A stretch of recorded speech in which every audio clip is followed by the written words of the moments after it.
War Thunder. War Thunder is an incredible game, packed with hundreds of vehicles, realistic mechanics, and an insane level of depth. But what happens when you've finally unlocked everything you wanted? What happens when the grind is over? For a lot of players, this is when War Thunder starts to feel empty. The challenge is removed, it is gone, the motivation to keep playing starts to fade, and suddenly all those hours of grinding feels like they've led to nothing. In this video, we're diving deep into one of War Thunder's biggest long-term issues, the lack of meaningful endgame content. Why does the game get stale once you reach the top, and what could Gaijin do to fix it? Ensure to stick around because I have a few ideas that could make War Thunder's endgame better. Also, please remember that this is my opinion. Everyone is free to their own, and sure to leave your opinion down below in the comments. Let's get right into this. At its core, War Thunder is built on a simple but effective gameplay loop. You grind, you unlock, and you move on to the next vehicle. This loop is what keeps players engaged for hundreds, sometimes thousands of hours like myself. Think about it. When you first started playing the game, the biggest motivation is researching that one vehicle you've been dreaming about. Maybe it's your first jet, maybe it's the Tiger II, or maybe it's finally unlocking a top tier tank. This is War Thunder's snare. This is how they keep players coming back. The entire game is designed around this constant sense of progress, but what happens when you finish that journey? For many players, once they reach the top, the motivation starts to disappear. Suddenly, playing isn't about reaching a goal, it's just about repeating the same matches over and over again with no real purpose. Whether you play simulator battles, realistic, or even arcade, it's the same issue, over and over. That's the moment where War Thunder starts to feel like an empty shell of what it was originally. So, why does War Thunder truly get boring? Well, once you've unlocked everything you want, War Thunder's gameplay shifts. Instead of being about progress, it becomes about repetition. Playing the same battles on the same maps with the same vehicles. Let's be honest. How often do you see the same Leopard 2A7, Eurofighters, or F-15Es spammed in every single match?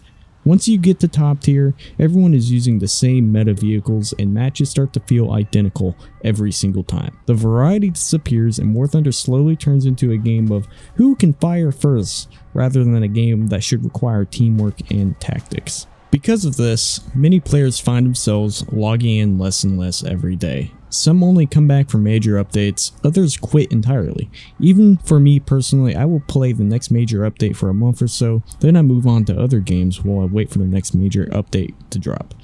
This, in my opinion, is where the game's biggest flaw is exposed. War Thunder doesn't have an end game, it only has a grind. If you made it this far, ensure to hit that like button, leave a comment about your opinion so far, and maybe even subscribe, as we were closer than ever to that 1,000 subscriber mark. If you wish to join my squadron Discord, link will be in the description below. Thank you all, back with the video. So, let's look at it this way. War Thunder only has 3 core game modes, arcade, realistic, and simulator. But when you break them down, they're all just different flavors of the same thing. Team deathmatch with objectives. Well, yes, I will mention the World War mode that comes around every once in a while, the April Fool events, and the other sub modes like the PvE Bomber Defense mode, or Air Assault Arcade I believe it's called. Maybe you yourself are completely motivated and fine with the grind. Maybe that's all you need to keep playing. However, coming from personal experiences and discussions with many other people, a common idea brought up by everybody is the want for Gaijin to add different modes. This brings me to my final subject for today's video. War Thunder is a very unique game. In my opinion, this is one of the absolute best free games out there. And with War Thunder having over 2,500 vehicles, this game is absolutely loaded with content. With that being said, there are a lot of different potential game modes they could add. Here are some ideas that I came up with, and I'm sure some of these have been said by other YouTubers as well at some point. They could add joint operations, like a persistent war mode in a way. They can make it like hour-long matches, maybe even longer like sim battles, where instead of having isolated matches, you have a massive EC map where battles will affect something like a war effort. This could combine planes, tanks, and maybe even naval, depending on the map. Players would fight for control over territories, almost like conquest in a way, and the goal is to take as much land as possible. This could encourage team play by giving new life to aircrafts like the F-117. allowing players to do things like slipping behind enemy lines, striking targets, and coming back home for rearming. This would also encourage escorts and other cool team play like that.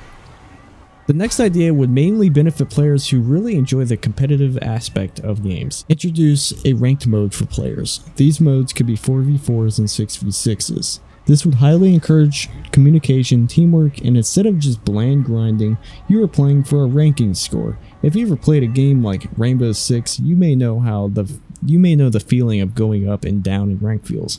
It keeps you engaged and gives you a goal to work for. Finally, they could do things to the regular matchmaker. What I mean by this is allow players to have control over what type of matches they load into. There should be more than just randomly chosen 6v16, 12v12s, or 8v8s. You should be able to control if you want a big chaotic match or a small match. Introduce more goals inside the match, maybe even give the option to participate in EC only RV modes. That's the thing with War Thunder. There's so much potential that I feel just isn't used, which is very unfortunate. So I really hope Gaijin listens to the community and starts adding more game modes to the game. It will really increase the longevity and give more veteran players more things to do besides just quitting the game for a while and waiting for new updates. With that being said, I absolutely love War Thunder. War Thunder is a fantastic game, but I feel it needs more to keep players engaged after they have unlocked everything in the game.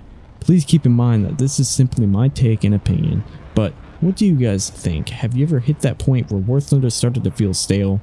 What would you like to see Gaijin add? Drop a comment down below. I do my best to read every comment and reply to them. As said earlier, if you enjoyed the video, make sure you like, subscribe as we're almost to the 1,000. I hope you all enjoy, and I'll see you in my next one. Peace.